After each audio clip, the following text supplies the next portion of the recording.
Okay, welcome to the fourth installment of Starfleet Boy, in which we will have a casual and informal discussion about the Last Outpost, or episode 4 of Star Trek The Next Generation. And I'm joined once again by the fabulous Goldie Scott. Good afternoon. How are you doing over there? Good afternoon. Good. It's spring on Earth. We're celebrating spring. Spring is in full effect here, and everyone's wearing their springtime garb. As you can see, I just came from the south of France. I was visiting the Chateau Picard, where I picked up a glass of Chateau Picard and brought it home. So here we I go. thought Chateau Picard burned down. Oh, sorry. Are we going to get to that later? No, that's okay. I mean, again, remember, there's no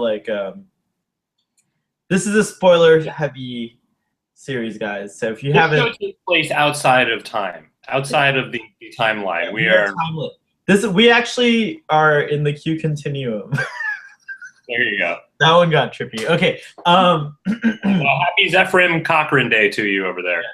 But to answer your question, Goldie Scott, yes, there was a tragedy that occurred where the Chateau Picard did burn down. However, since it was such a popular winery, the villagers got together, and Starfleet, of course, gave a little something here as well. And we've since reestablished Chateau Picard in a trust. It's now the Picard Trust. Since there are no more Picards to take over and run the chateau, we assume Jean-Luc will run it when he retires, but I wouldn't assume that. Jean-Luc, he never showed any interest in that old place. He couldn't wait to get away and travel the stars. Good knowing your captains. Yeah. Well, who knows? One day, maybe he'll handpick someone to run it. But in the meantime, Chateau Picard is back up and running, and it's a wonderful, full-bodied offering, and I'm happy to be drinking it. I look forward to visiting someday. So we're going to talk about the Last Outpost. Very interesting episode. Shall I go into the little, setup here? Yeah, well, I guess like if you were going to have a headline of the episode, the important thing from it, it's the first appearance of the Ferengi. Yep. So, I don't know really how we got word on the street back then, because there wasn't the internet and there wasn't all this stuff we have today. But somehow the word on the street was that the Ferengi were going to be the new main villain of this series, and that they were going to be the next generation version of the Klingons or the Romulans or something like that. So that was the hype kind of going into this episode, if I remember correctly. Is that how you recall? Yeah, and so just to kind of fill in that word on the street, mostly it came from publications like Starlog. Starlog magazine was a very popular one. I don't know if you ever read that one. No, I don't read. Yeah. I know that to be untrue, but we'll take you at your word, Goldie Scott. So Starlog was a publication that kind of did that, and I think something interesting that you just brought up is, in the days before the internet was actually around for some of us. Some of us were on the internet in 1990. This is no, this is the 80s. You're right. This is October 19th, 1987. I don't think it lasted 7 years. You're right. 87. We were watching 21 Jump Street. Right. Tracy Ullman show. 1987. It was through conventions, through chess club meetings, through Entertainment Tonight. Maybe did Entertainment Tonight Entertainment Tonight did cover Star Trek: The Next Generation, so I would say that might have been but I don't know if they started covering it till later. But you're right, 89 would have been an interesting way. But yeah, I think Starlog was probably one of the main ways that us Trekkies kind of got our information, behind the scenes information. Back. We got it on the playground. Mm-hmm. The mean playground in Miami. The playground of Miami. Yeah, it was playground talk, and actually, that's not untrue. I remember many a time sitting with a group of friends where we would lay our backpacks out as if they were the consoles, and then someone would sit behind us, and we would do like Kobayashi Maru scenarios on the at the playground. Uh, that's Little cute. We tidbit. didn't take it that far. I kind of wish I was your friend back then. Well, My playground experience would have been a lot more exciting, I think. you're my friend now, so that's all that counts. We're having a new kind of playground experience, but you're absolutely right. The Ferengi were intended to be something a little bit more, I think, formidable than they ended up being. You know. Yeah. Well, right off the bat, I mean, we'll get into it, but they're Yeah. not, So really not menacing or scary at all. at all, not at all. Well, so the episode starts out with this like kind of mysterious thing happening. So this Ferengi, the Enterprise is chasing a Ferengi cruiser because they've taken a T, what is it, a T9 device? Do you remember the specifics there, Goldie Scott? No. No, I just, that's the MacGuffin. It's the MacGuffin. They stole a MacGuffin. They stole a As you know, I went to film and television school in University of Cardassia. And, a MacGuffin is what we call a plot device that it's fill in the blank. Some technical gobbledygook. It doesn't really matter. It's just the thing that the heroes and the villains are both chasing after. I love it. So exactly, the MacGuffin is this T9 energy device. The Ferengi think it belongs to them, and the Federation, no, it does not belong to them. So the Enterprise is ordered to pursue, and it's supposed to be. Remember that this is kind of like uncharted territory in our galaxy's quadrant. So the galaxy is divided into quadrants in Star Trek, and so there's the Alpha Quadrant, Beta, Delta, Gamma quadrant, and we're in the Alpha Quadrant. But we're on the outer reaches of the Alpha Quadrant. We're exploring new things. So the Ferengi are supposed to be new to the Federation, new to Starfleet. And so part of the Enterprise's directive is to retrieve this device that the Ferengi seem to have stolen. And the other part of their directive is to learn more about them. It's their first encounter with the Ferengi. Until now, Ferengi have just been stories to the Federation and to Starfleet. So they're in pursuit of this ship, and they feel that their understanding is that the Ferengi technology is on par with their own, but then they're surprised to discover that something is happening to their ship and to their shields, and so now they're starting to think, oh, maybe Ferengi technology is superior to Federation technology. Well, they don't. They make a point of saying, when you say it's on par, they make a point of saying the technology is equal, but also entirely different. As if it had like evolved differently somehow. So I think they make a point of saying neither of them have superior technology or inferior to each other, but they're just different and they don't understand how it works. Right, that's the understanding up to that point. But then all of a sudden the Enterprise starts to lose power and can't really, it's kind of trapped in proximity to the Ferengi vessel, and so now Captain Picard and the crew start to think maybe the Ferengi actually have superior technology and they're somehow draining energy from the Enterprise.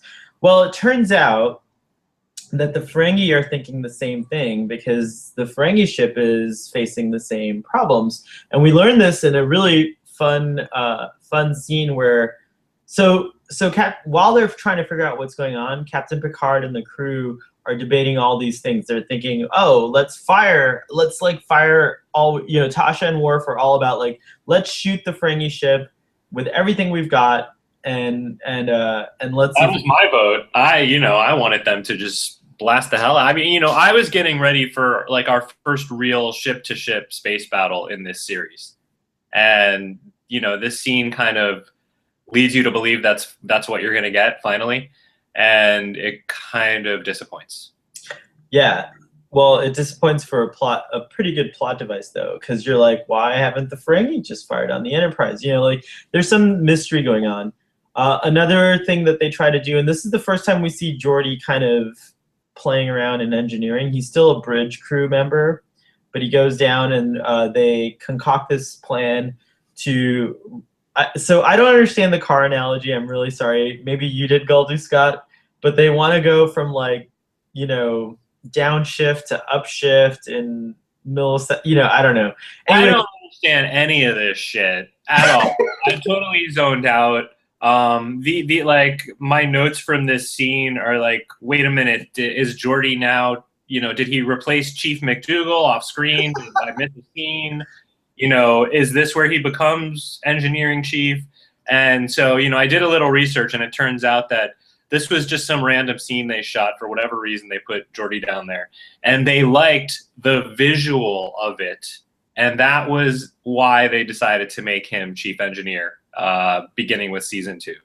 Interesting. And like Riker, so anyways, they decide they're going to do this thing where they're going to like try to rev the engines of the Enterprise up to full. Here, I'm going to do the thing. The power of the Enterprise again is being shown off here. And Geordi also has a very weird moment where he's kind of he goes like woo-wee like a little kid. Oh, yeah. So yeah, we'll get to that in a second. But like that is a weird scene. That was a very weird acting choice on his part. I have no idea what was on there. Woo-wee! Yeah, very weird.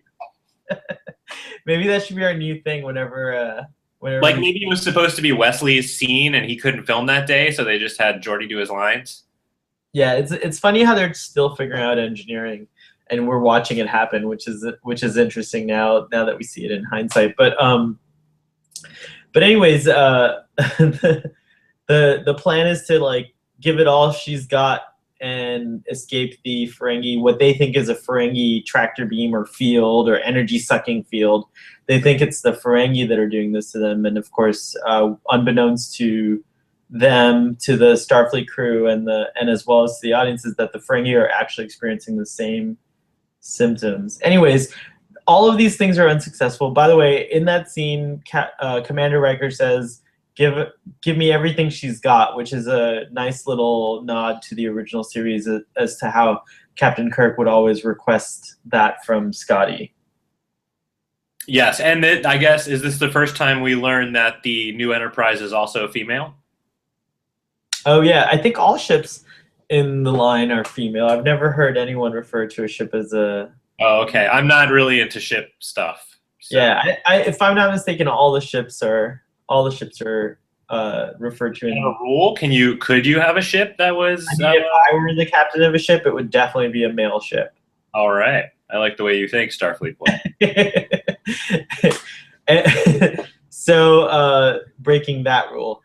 But anyways, they're out of options. The captain orders a meeting, a conference, which is interesting. Oh, let's wait for the sirens. Big Starfleet headquarters, always something going on. That was probably Khan blowing up some building or something. Again with Khan. God. You just can't get rid of that guy. What is it? The super blood just keeps bringing him back to life. It keeps bringing him back. Super death healing life force blood there. I'm drinking the blood of Khan. Oh, that's dark.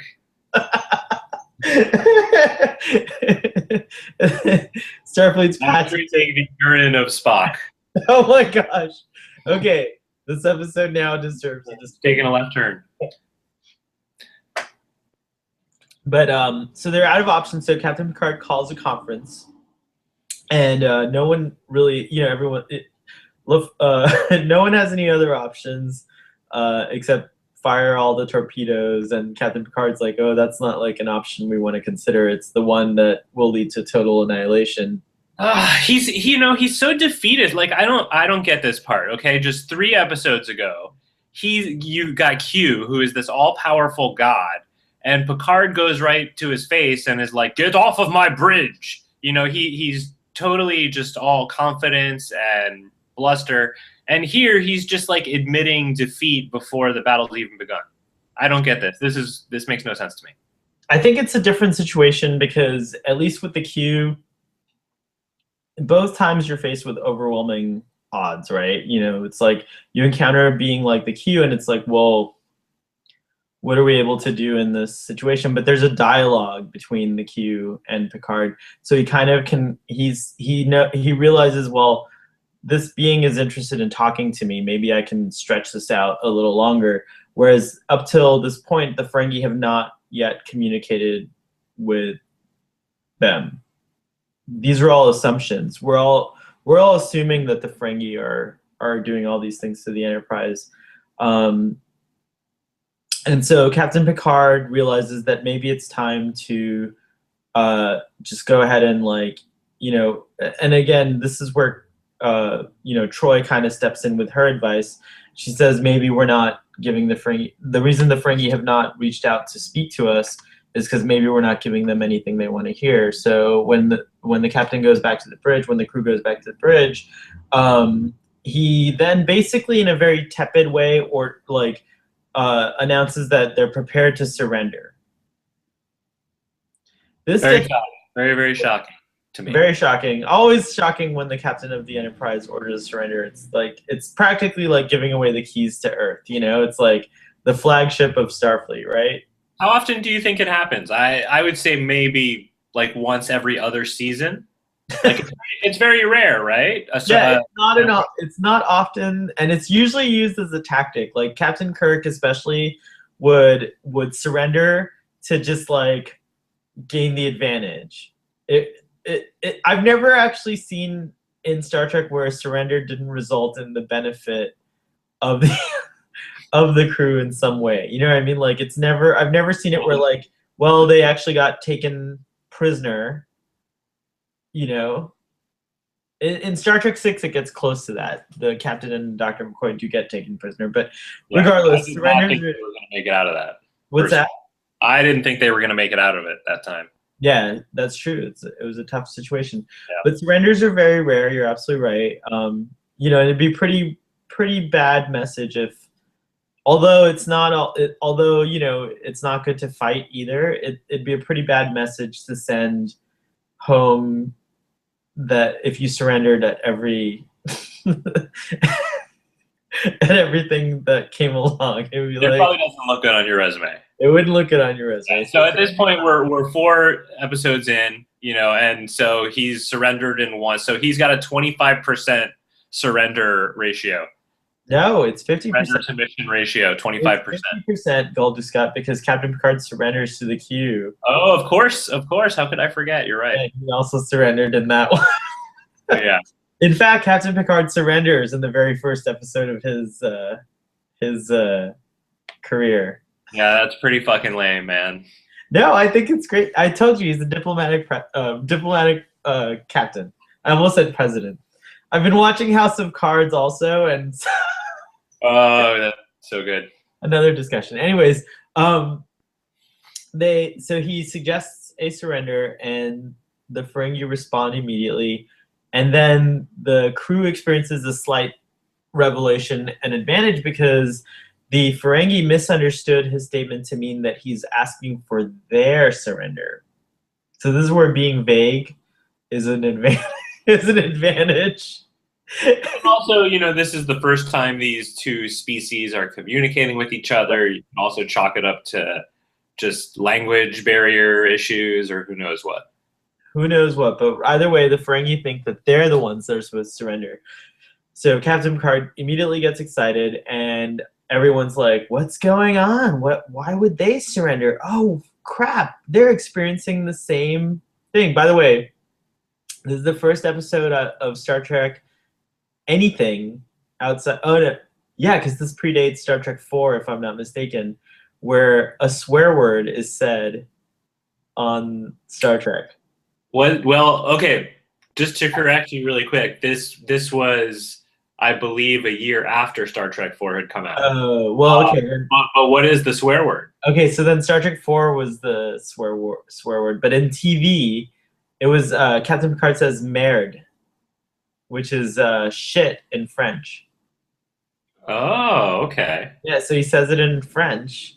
And actually, there's a lot of Past the censors, didn't they? This was a pretty risque yeah, show there. yeah. They like pushed some boundaries here. Like, and whoever knew French was like, "Ooh la la." There's quite a few moments where Captain Picard shows his French pride as actually because at one point they're discussing flags. Oh, so let's backtrack a little. The crew is trying to. Data's giving a briefing on what the Ferengi are like while they're chasing them, and he compares them to Yankee traders from America, and mercantile ship people, pirates, I guess, basically, right? Yes, they believe in an extreme form of capitalism. Yeah, like just yeah. Which one might argue that the United States has never has never departed from. Uh-oh, are we going to get into an intense political discussion now? No, there doesn't have to be an. I think we Donald Trumped. All right, remember this is a no spin zone. But Yankee traders, that's who the Ferengi are compared to. Just kind of like no regard for humanity, just like pure commerce driven, money, wealth driven society. That's what the Ferengi are known as. Yeah, it was very difficult watching this. I, as I've told you many times, Deep Space Nine is my favorite of the Star Trek shows, and so it's hard watching this not bringing in all my past knowledge of the Ferengi and the entire culture and everything we learned from that show. So it's hard to separate what I saw specifically in this episode of them versus what I already knew. Oh, I think you should definitely bring it up if you have anything that you want to share, because I do think the Ferengi do evolve into characters that I really like the Deep Space Nine depiction of the Ferengi. There's so much more nuanced and like there's so much more, I think, depth to them. Here they're just kind of a stereotype, as is the case with again, it's a little better to deal with this stereotype because there's not a comparison that you can make to humans, because they're so different looking and like so different acting from us, right? And there is like mainly any parallels could be made to human behavior that we've all as a society decided, oh yeah, that's not like what humans that's not what humans are about, right? So I think it's easier to like see the Ferengi as a stereotype than it was in our previous discussion. But I do like that. I do have to say that I think that the introduction of the Ferengi is overall a failure because they're not, as you said, they're not formidable as opponents to Starfleet. They're goofy looking, in my opinion, which is okay. More for laughs, they're not, Yeah. I don't know. It's very strange, and we'll get to the next part of the plot in which they introduce this third party who's this godlike being that they have to sort of team up against. But so, anyways, the crew does realize now all of a sudden that there's something more going on, and once again, Counselor Troy kind of points everyone in the right direction when she says, "Well, we've been 100% focused on the Ferengi, but no one stopped for a minute to look at the planet that we're orbiting, and maybe if there's something going on there." She senses something, maybe a consciousness. And I feel like this is where the plot loses me, and this is where the problem for me with the story really begins, because this was, like you said, it's supposed to be the introduction of this fearsome new enemy, and instead of focusing on them, they actually make the episode about this other thing, and and it sort of forces them to kind of team up for a little while, and then after that they sort of have a verbal argument about a couple things. But I feel like you should have made it just a straight story about the two of them facing off for the first time, learning about each other more directly, and maybe actually having a space battle. You with the space battle. Too much to ask for one goddamn space battle. They're coming, I promise. They're not going to be that great this season, but space battles will come. They aren't. The thing is I kind of disagree, because I think that like part of Starfleet's whole thing, Star Trek, the show's whole thing is like exploration and discovery. And you do discover something really cool about this planet. So, but before we get to that, at this point they still think it's the Ferengi. They realize it's not. They think, oh, maybe something's going on the planet. So then Captain Picard, in a twist, decides, well, okay, fine, Ferengi, we will. He wants to play this out, and he's like, okay, we'll accept your surrender, but only if we see what you look like, because no one's ever seen a Ferengi before, right? Yeah, and he's interested in scoring some intelligence on them, and probably being able to go back to his bosses at Starfleet and say, "Hey guys, look what I got." So we get Damon Tar. We get to see Damon Tar, our very first Ferengi, and I can't tell, but I think it's Armin Shimmerman, right? No, he's he's on the planet Letak. Letak. Okay, so Damon Tar is played by a child actor because that's what it looks like. He doesn't look very old. Maybe it's just something about the Ferengi, they look like children, but his face is pretty much the only thing we see, and it kind of like is cropped, and it's like, human, you are. This is kind of like how it's presented. It's like, you human, and then he like. Yeah, that was kind of an awkward looking effect, at least the way I viewed it, with the high definition. Just, with Picard in front of it, you could definitely see like the cut kind of area. Yeah, he's like staring down at Picard like this, and he's like, and he's also he also insults humans. He's like, oh, you are as ugly as people have said you are, or something like that. So Ferengi actually are very funny looking. I don't have a picture to show you guys, but they have like basically these gigantic ears, right? Oh, I have a picture. Here you go. I love that you have this. Hold on, say something so it goes to you. Humans. Humans are uglier than. What did he say? No, humans are as ugly as they said. I don't know who they is. I don't know who's talking shit about us out there in Ferengi. They're major. And then he does it again. Later on, when they communicate a second time, he says, "Once again, you horrify us with your ugliness." Oh yeah, well they're also upset over the fact that we clothe our women. Yep. There's a lot. There's a lot of differences to them, and they can barely, look at them. Look at clothed women. It's very disgusting. Yeah, they think it's like objectifying to clothe a woman rather than So very interesting culture.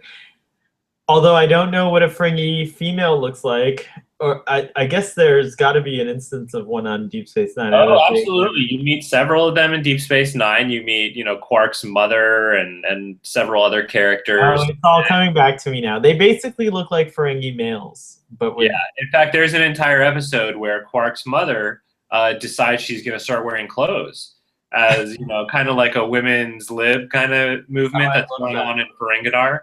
And of course, Quark is horrified about, he doesn't want people to find out. It's going to ruin his status and all these things. So I would encourage anybody to track down that episode of Deep Space Nine. I can't remember which one. Great. I bet you there's a way to watch all the Ferengi episodes in order from this to all the way to Voyager or whatever. Beyond. Yeah, well, I mean, it would be hard to determine what's a Ferengi episode because Quark is in so many of that's true. Episodes. Well, in DS9, then you could just focus on the ones that give you. You should watch the whole series. I would recommend, if you're getting into Star Trek, watch the Ferengi episodes of each series and all of Deep Space Nine, and you're good. I agree. But going back to this episode, Damon Tar and Picard come to an agreement that, both of them realize, so, the Ferengi realize, Federation, you're not doing this to us. And then the Federation, it's like, okay, fine. Whatever's happening, whatever's draining the power from our ships, it's on the planet. So they both agree to send science teams down.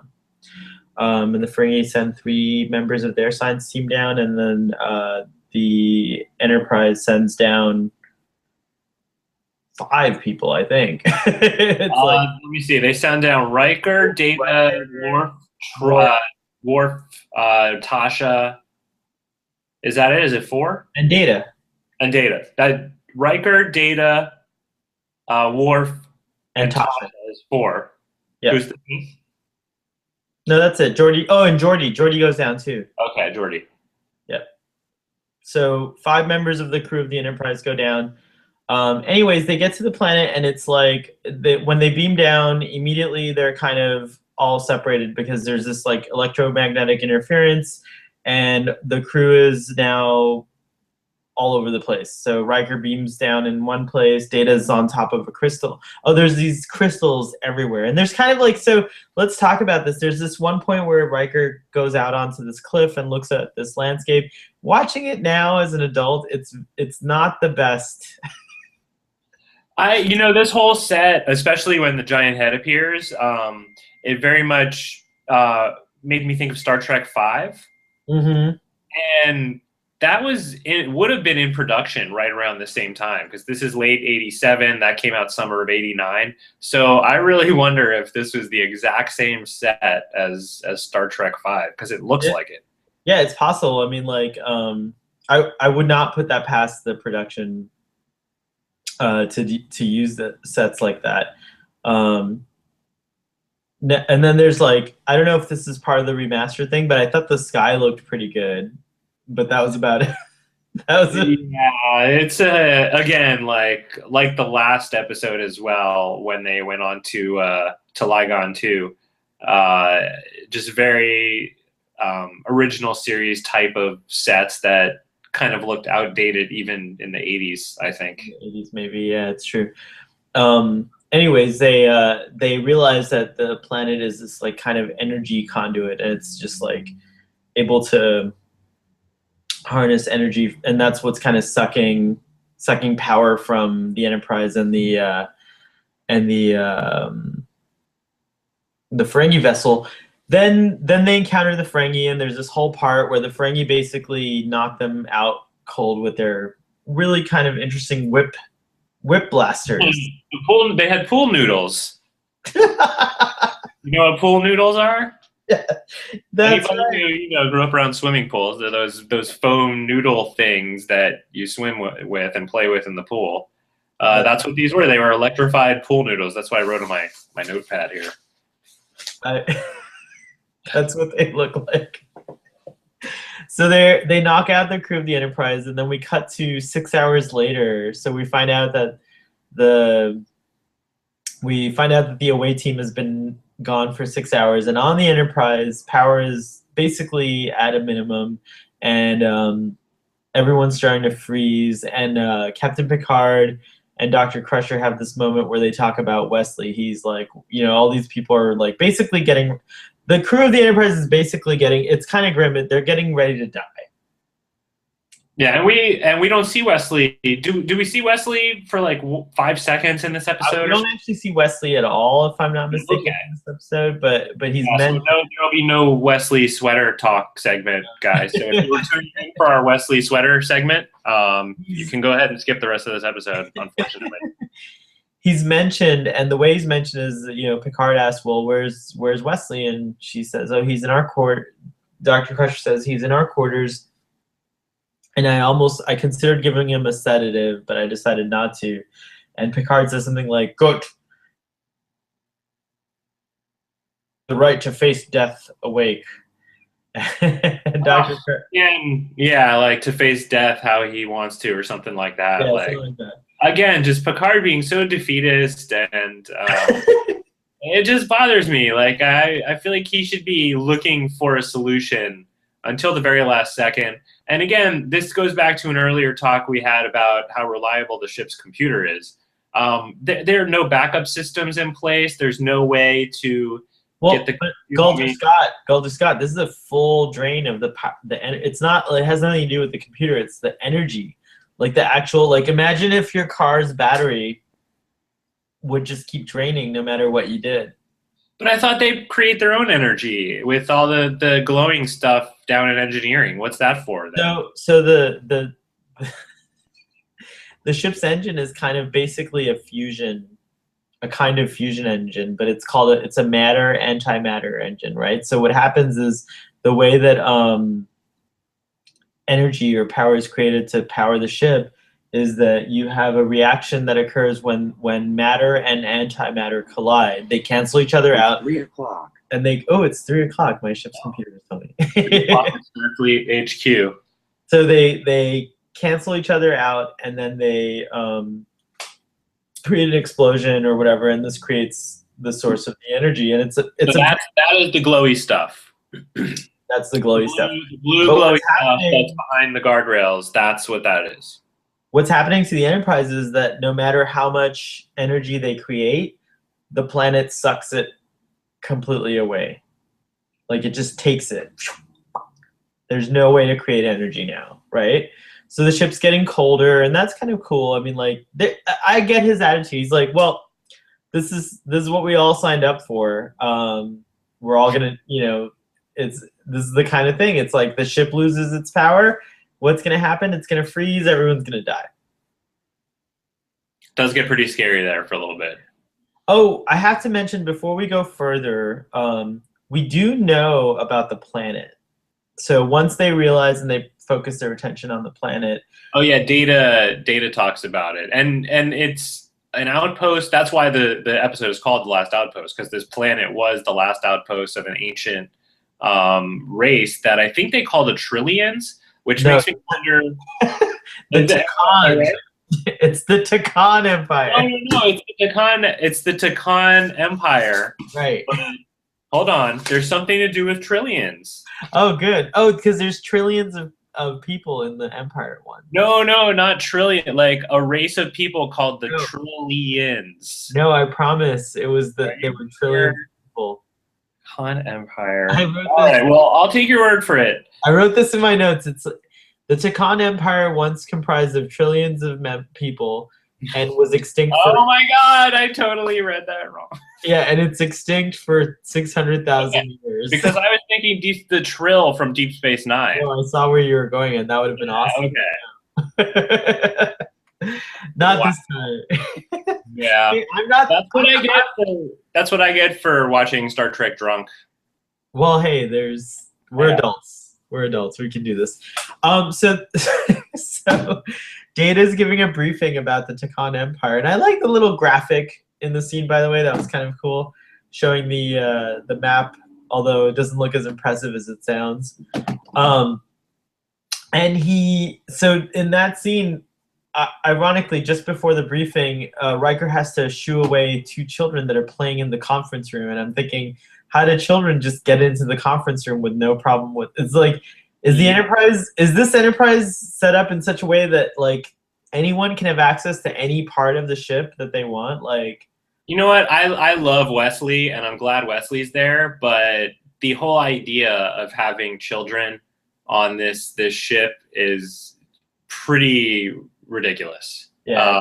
Do you agree? I remember hating that even from the start.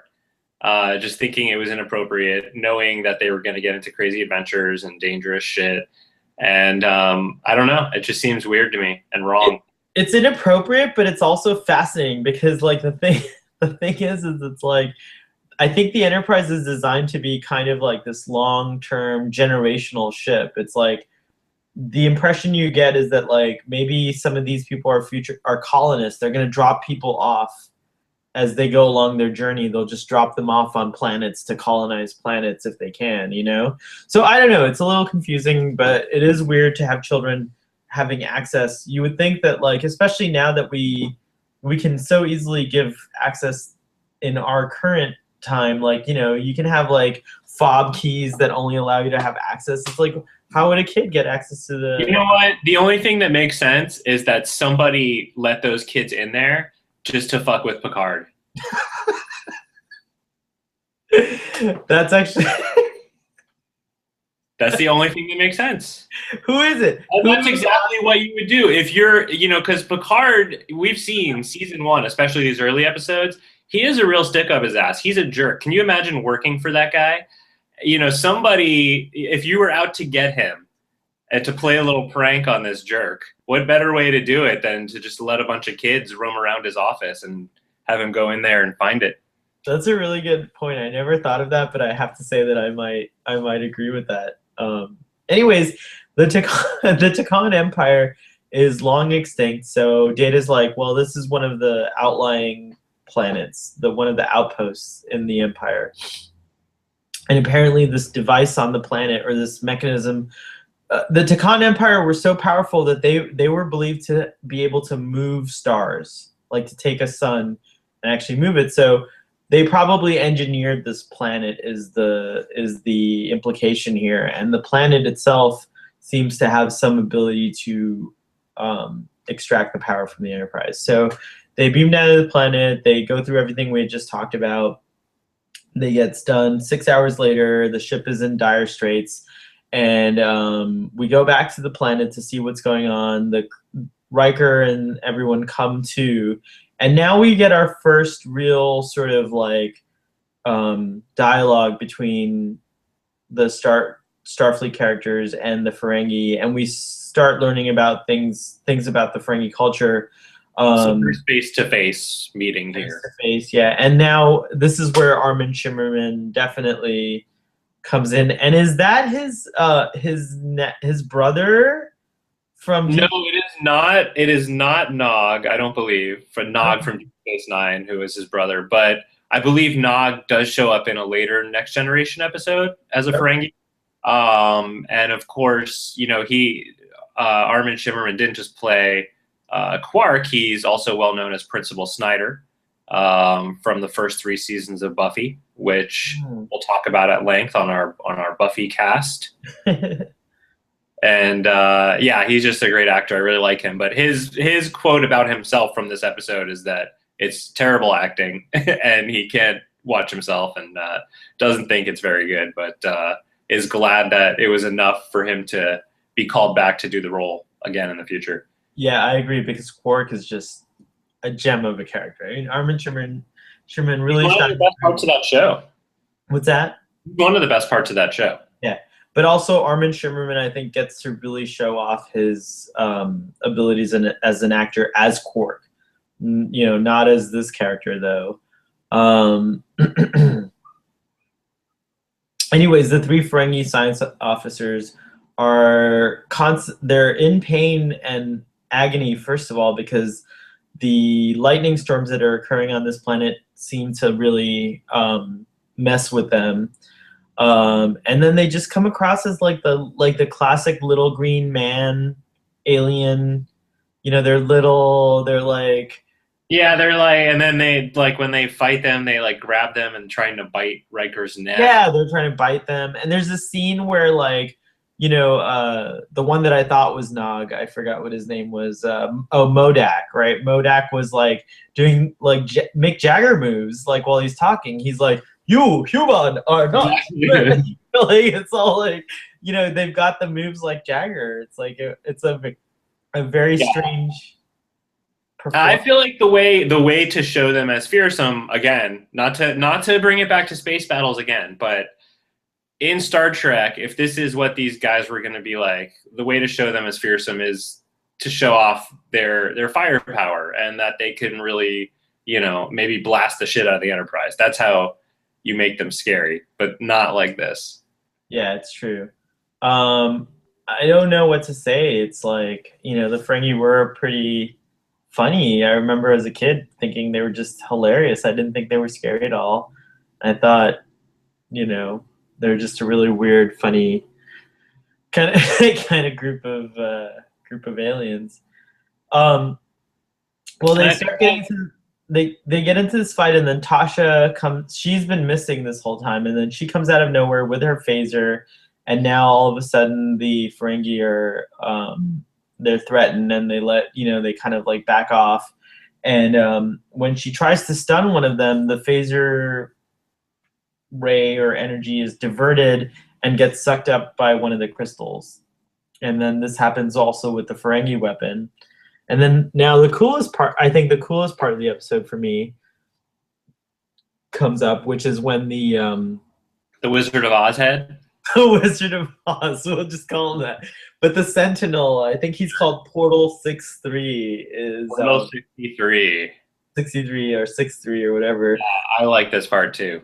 Yeah, he kind of appears, and he's like this big talking head, and he's like state yourself, who are you? Are you a barbarian? Speak. So Riker, in his very poised Starfleet way, kind of introduces himself, and then the Ferengi, try to introduce themselves, and then this Takan portal takes the form of a bipedal being, and he's kind of like impressed by that. He's like, "Oh, I'm bipedal." Like, this is like something fascinating to him as well.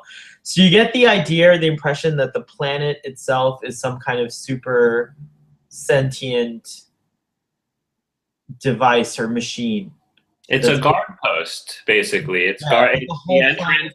Yeah. It was the entrance to the Empire, and that's why it stopped the ship, because it was designed to basically put a stop to anyone entering that area and check them out and see if they're okay to let through.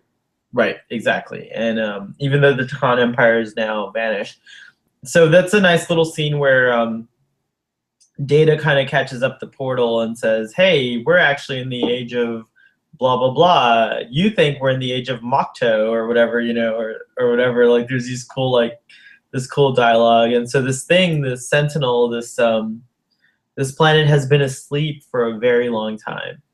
So no one's passed by its territory in a long time. 600,000 years, right? 600,000 years is what they said. Yeah, or maybe even longer. I mean, the planet has been at least asleep that long. You're right. But anyways, it offers them a challenge, and particularly Riker takes on the challenge. And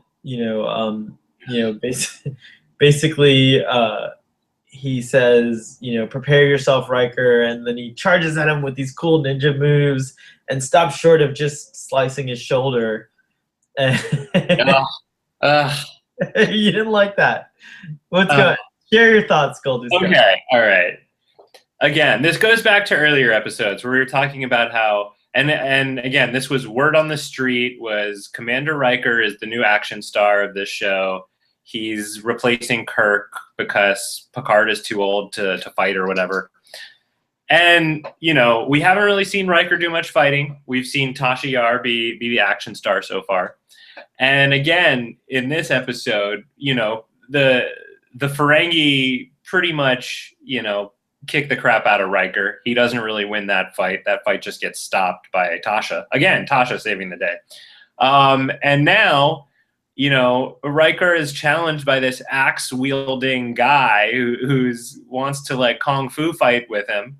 And his response is to just stand there and not move and then quote Sun Tzu. I mean, this is our fucking action star of the show, Commander Riker. I just, It's hard to watch The Next Generation after you've watched the original series and see them. None of them are really action stars. They're all very cerebral, I think.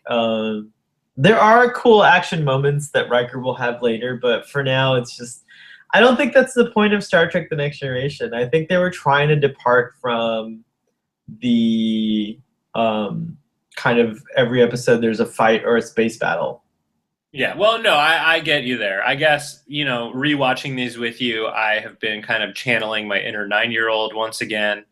And I remember that being my disappointment with it then as well. Just and it's kind of why, I didn't stick with Star Trek throughout my childhood. I remember watching through maybe season 2 and then kind of drifting away and coming back to it many years later. Because as a kid, I think I really wanted that action stuff. Yeah, who doesn't? I mean, that's totally true. I do remember as a kid being really impressed by the portal more than anything else in the episode. I thought the technology, what I started thinking about was what kind of technology, and could do that, could create a being. What kind of technology would be sentient and have interaction? It's something that we still don't have today, with Watson or any of these artificial intelligence applications. They're not very good. I can, just as an aside, I get phone calls from AI operators now. This is a new thing. I don't know if you've experienced this, but nobody calls me. Oh, so an AI operator now calls and it'll be like, "Hi, how's your day going?" Unrealistic pause. It's fine. How are you? Good. Let me tell you about blah blah blah blah blah. And there's like no like humans don't like humans don't react this way. I hang up on all of them, but I always know when it's an AI or a human. And a human I'm kinder to. I try to be kind to everyone, but I end up having no patience for these machines. But Yeah, I say don't answer your phone, and if it's important, people will leave you a message. that's true. But the Takan portal is a very advanced kind of machine. In fact, the whole planet, it's implied that the whole planet is created by the Takan Empire.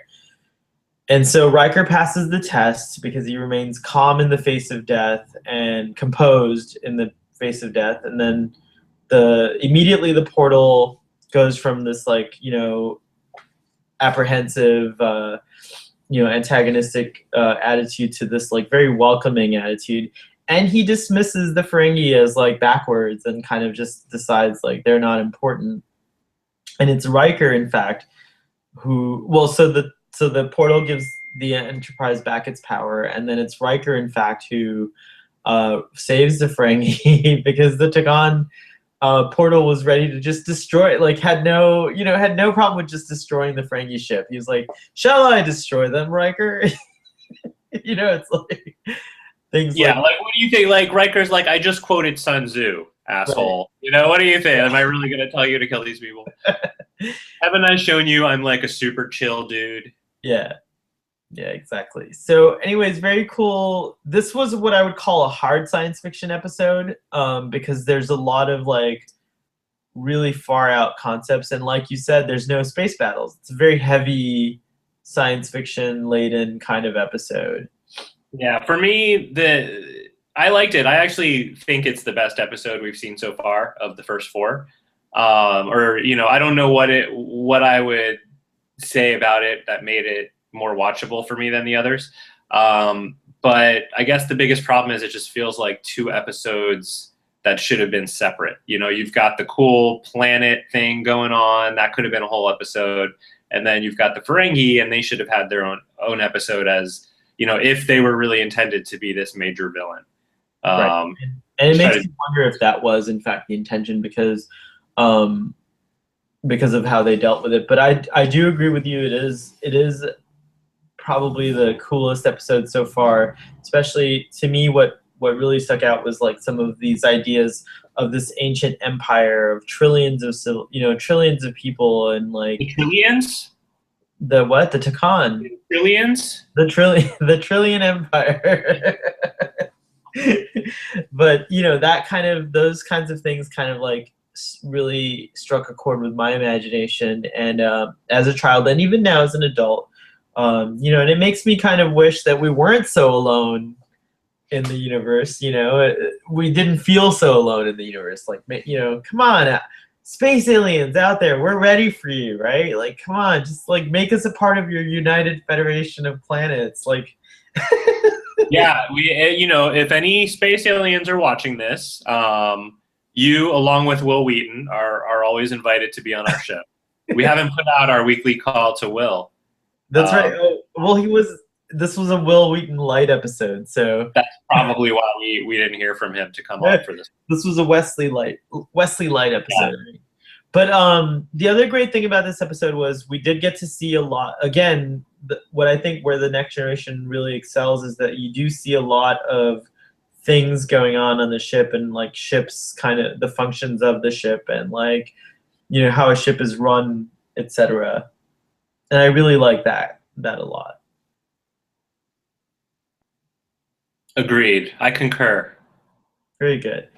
So let's see. I think that the moral of this episode was that fear, to quote Riker, is the true enemy, the only enemy. The only enemy. And it's like a good lesson, I think, for any person watching is that like your fear is truly your only enemy. And also it goes back to the thing you were talking about in the last episode about humanism and all that hippie stuff. that I didn't understand. But it feels like that. They meet these new guys, these Ferengi. They're kind of jerks. They're shooting stuff at them and stealing stuff from them. But here they are. They're like, come on, guys, can't we just be friends? Like, let's just be friends. Just In fact, the Takan portal does point out that initially he was ready to just dismiss both the Federation and both of these civilizations, but then he saw that they started working together, and that intrigued him, and that's the reason he presented himself. So you're right. That is our saving grace of that episode as well. What did you think of the overall sort of, is that the direction Star Trek should stay more in? Is this hard science fiction, or do you really like the space battles? I think you can do both really well. I mean, I think, to me, that's the great thing about Deep Space Nine, is that you have this long war going on with the Dominion, and you get lots of awesome space battles. And then interspersed throughout all that, you have your crazy episodes about the wormhole aliens and the Celestial Temple and the Pah-wraiths and all that crazy shit. So I feel like you can do both, and they can exist in the same world. In the episode, I think Riker is explaining himself to the Takan portal at one point, and he says, the Takan portal says, well, what if the Ferengi or I were prepared to destroy you, or something like that? And Riker says that part of our civilization, part of the beliefs that we have, is that we are prepared for total annihilation. And I think that's an important thing to realize, is that, Starfleet does represent a defensive posture more than anything, but at the same time, they're prepared for, some crazy shit can happen and we could totally be annihilated, and so it's kind of an But that doesn't mean they're not going to defend themselves, and right. That was just the bummer for me in this episode, was that they didn't at least try a little bit harder, fire a couple photon torpedoes or something.